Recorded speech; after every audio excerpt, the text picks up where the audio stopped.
Perkenalkan, nama saya Gladys Yuli Kristinapa dengan NIM 2323701037, kelas D3B Teknik Sipil, semester 3. Di sini saya akan menjelaskan secara singkat tentang penggunaan alat total station dalam melakukan pengukuran poligon terbuka.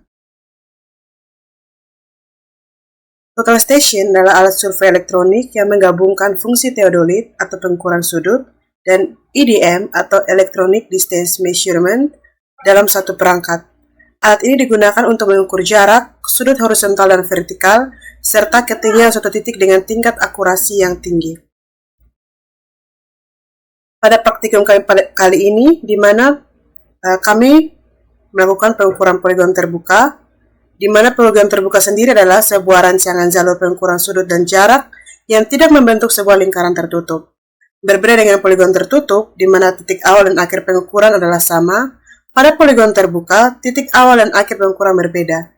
Hal ini menyebabkan tidak terbentuknya loop pada poligon. Sebelum kita melakukan pengukuran, alangkah baiknya kita melakukan survei terlebih dahulu, di mana survei lokasi bertujuan untuk membantu surveyor menentukan titik-titik poligon serta detail dari jalan yang ingin diukur.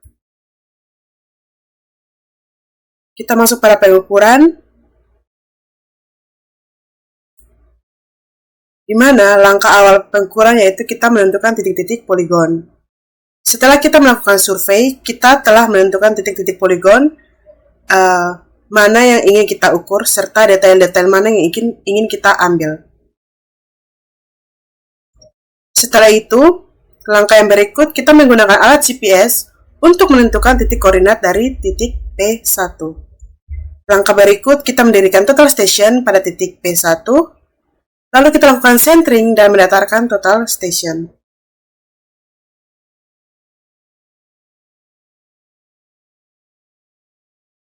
Setelah itu, kita mendirikan prisma pada titik P2, lalu ukur tinggi reflektor. Setelah itu, kita menyesuaikan nilai X dan Y menggunakan sekrup untuk menempatkan gelembung nivo berada di tengah. Nilai X dan Y harus mendekati 0 dan berada di bawah 5 detik. Lalu kita gunakan kompas untuk mencari arah utara, kemudian kita tekan 0 set, setelah itu kita bidik ke arah P2.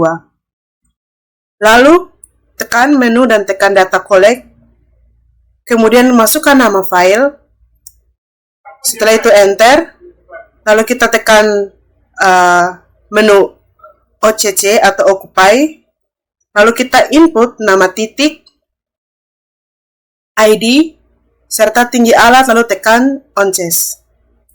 Setelah itu kita input nama titik lalu NES. Selanjutnya kita input koordinat titik pada P1 lalu tekan enter.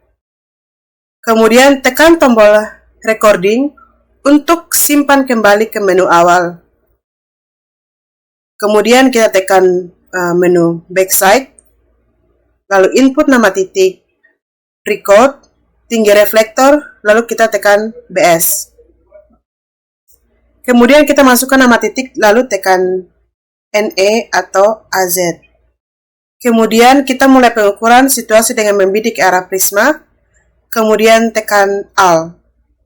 Setelah terekam, data otomatis langsung merubah kode ke kode berikutnya, misalnya P1 akan otomatis berubah menjadi P2. Hal yang sama dilakukan pada poligon selanjutnya dan juga pada detail-detail.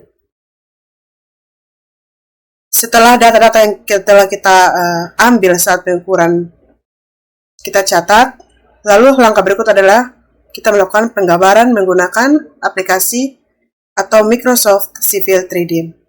Untuk langkah penggambarannya akan saya jelaskan pada video berikutnya. Sekian dari saya dan terima kasih.